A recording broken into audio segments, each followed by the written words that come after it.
sounds, and today's video is going to be a bit of a different video. I say that every single time. Today's video is going to be a bit of mic brushing and just a basic ramble, telling you about my life, telling you what I do, telling you a bit about my son, my family. I just thought it'd be nice if you try and get to know me a little bit. So, and I don't know how this sounds, I don't know whether. That's my son. I thought he'd gone to sleep. I can just see him on the baby monitor. Sorry if you heard that. So, I'm going to start things off. I am 24 years old. I was born in Swindon in the United Kingdom. I was only born there, but I was brought up in Great Shefford, and then I moved to a little town in Buckinghamshire, and then I moved to another little town still in Buckinghamshire, and then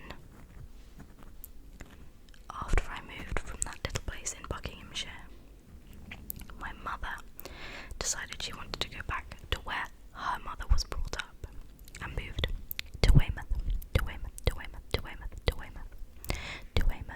which is in Dorset. It's just a nice seaside little town. It's lovely there, I love it. She bought the house in Weymouth, and she brought 3 flats that were a house, and decided to basically cut and take the whole thing down and make it into one big house. It looks great now, but it did take a really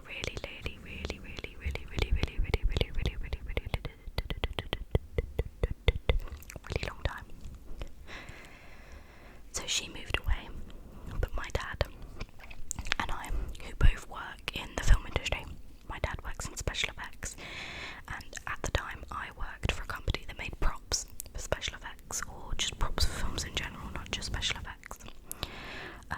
We both have to work kind of in the middle of where all the studios are, because my dad's freelance, but the company that I worked for was mainly based at one particular studio.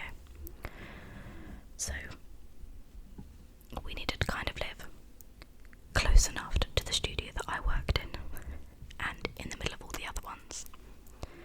So we found a town that had the perfect one, and they bought a flat there, so my dad and I can live there, which was nice.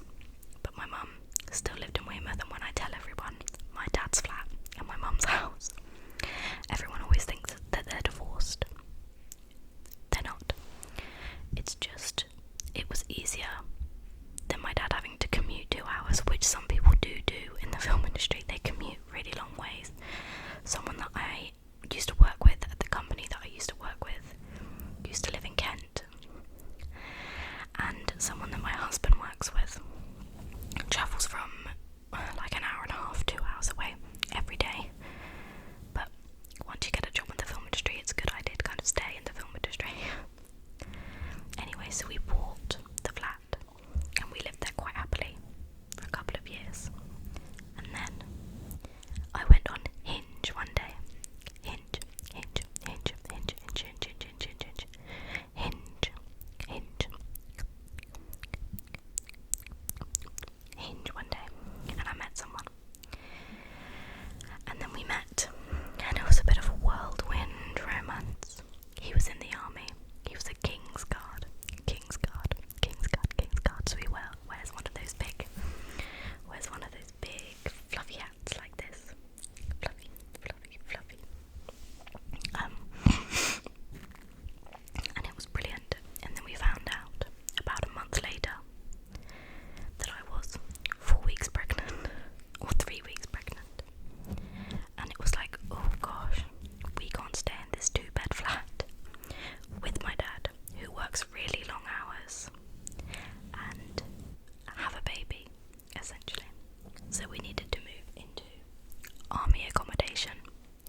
had so much disposable income because I think our rent was only about £250 a month. Now we're out in the real world and we're paying probably about his monthly salary where he was in the army on rent. It's kind of weird for him. So we just thought, let's put in, after he got to his 4 years, we just thought, okay, let's just put in your year and let's just leave. Let's just join the film industry, see how you like it. You can always leave the film industry if you don't like it. You can do a job and then you can go back to the army. So he left and went back, and not went back, he went and he joined the film industry and he just loved it. He absolutely loved it. The first film he worked on was an incredible film. I probably can't tell you names at the moment because I don't think it's even finished production yet. But he started it, and then I decided after literally 2 years on maternity leave, because the place where I worked in a mould shop. A mould shop, a mould shop, a mould shop, a mould shop, a mould shop, a mould shop, a mould shop. There was chemicals on there that literally stated on the containers, may kill an unborn child. So my boss was actually one of the first person I told. He was one of the first people I told because I needed to finish work, and he was very supportive about it, and he fully paid me until I could go on to maternity pay, which again is so poor. I think I got about £300 every 2 weeks or something like that. So I finally, after 2 years on maternity leave, I decided, I want to go back to work, but I want to work in more of an office-based environment. I decided I wanted to be a special effects coordinator or trainee at the time, and sort of lead up to wanting to become a full-time coordinator. So I went to my dad. I said, do you think my uncle, who is his boss, will get me a job? And he said, yes. I spoke to him and he can give you a job as a trainee on this picture, and you can start. Another thing about my family is the whole side of my dad's family is in special effects. I've got 3 uncles. They're all in special effects. All 3 have their own businesses, but my dad hates paperwork and offices. He just wants to be on the floor. He just wants to be on set. So he decided he didn't want to become a supervisor.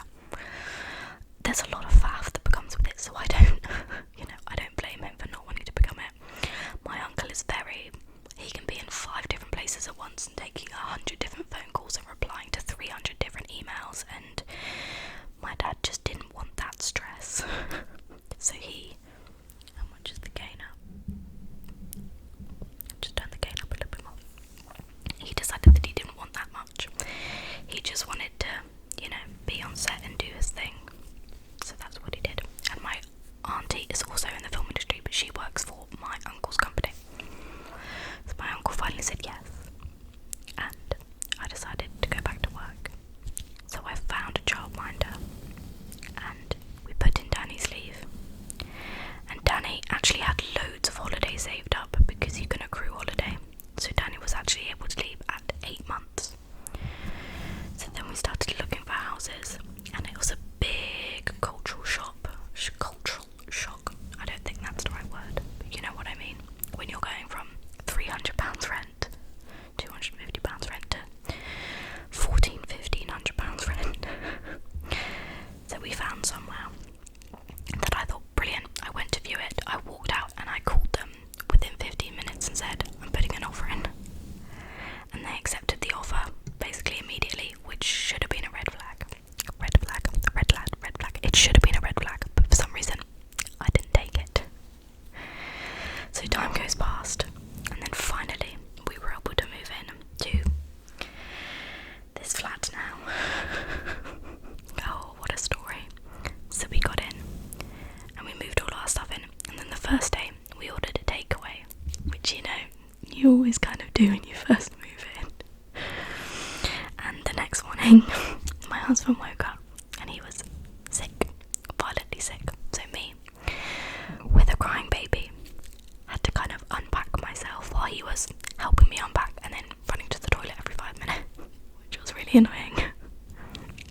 And then finally we unpacked, and so basically in here, I'm going to kind of show you a little bit.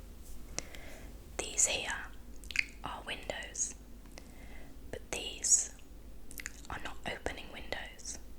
Behind that, it goes to the hallway. So it just goes into the hallway of all the other apartments. So I thought, right, I can't have my son sleeping in here. So he gets the room with the ensuite, and we get this stuffy room. And it gets so hot in here. So hot in here. I don't mind it, I have a fan, but my husband hates it. So we bought an air conditioning unit, which was brilliant, but it needs to be vented somewhere. So we have to vent it out of our sitting room / kitchen window, which is the other side of here. Excuse me, sorry. And it's like the air, it's like there's a wall between the kitchen / dining room door to the hallway that goes like into our bedroom, because none of the hot air comes in it. We could have that air conditioning unit on for hours and nothing would happen. It'd just still be as hot in here as possible. And the ventilation didn't work, so you're supposed to have vents. I also think it's slightly illegal that we don't have opening windows either, but I've tried to do research about it and everywhere seems to say different things, and I just can't be asked to speak to an ombudsman. I just can't be asked. So the vents weren't working. The amount of hassle that we had to put through to our managing agent to try and get someone to do something about it, and they kept saying, it works. The person would come over, the maintenance man would come over and go, it works. And we were going, no it doesn't. So the ventilation didn't work, which was poor. Which means, the bathrooms are going to get mouldy, etc. Especially damp rooms like that. Got a bit of hair on you. Just flush that up. And everything was just a bit crappy in the flat. There were just a bunch of things that, I should have done the research, but it was the first time that I was going and looking at flats and it looked perfect. And then our parcels kept getting stolen. I've had 6 parcels get stolen because it's a communal mailroom, and everyone else seems to have a problem with this as well. A problem with it as well. And then I asked Danny to go and check his bike one day, and he went out to check his bike, and his bike had been stolen. This was like a £500 bike that he had only rode like 4 times, maybe a handful of times, and it had been stolen. The chain had been cut, so not a good area. And then the final straw for me was I was walking out to go to work to get to my car, and my son, I had a crunch underneath my son's foot as he was walking, and I looked down and there was a used syringe. I don't know why I'm even repeating that word. A used syringe. I've got such bad indigestion. So drug paraphernalia lying around, and I just texted my managing agent, who was actually a new managing agent from the person that we started. They changed again, and there's a WhatsApp group, and I asked the WhatsApp group. This is the 4th managing agent since 2020, I think they said. So 1 a year. That is not normal. Not normal. So yeah. So I just texted him saying, this is the last straw. We want to leave. Can we get out? Can we get out of our contract early, please? And she said, yes, absolutely. And I said, what? You're just going to let us go? What are the fees? Are there any hidden fees?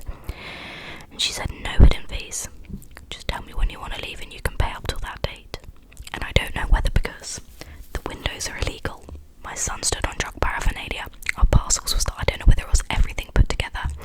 The fact that, this flat literally is inhabitable. That they were just like, do you know what, it's easier than her going to an ombudsman.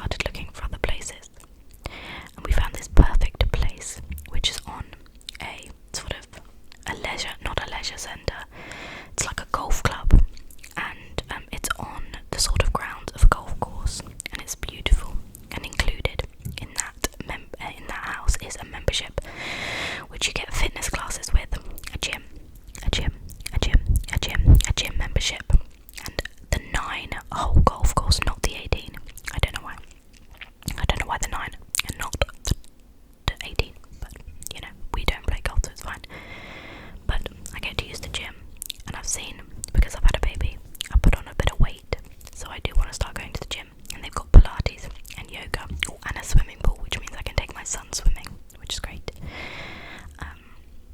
And then yeah, my husband's been on a couple of pictures now, and he's really loving it. He doesn't want to go back to the army. And yeah, that is basically my life story.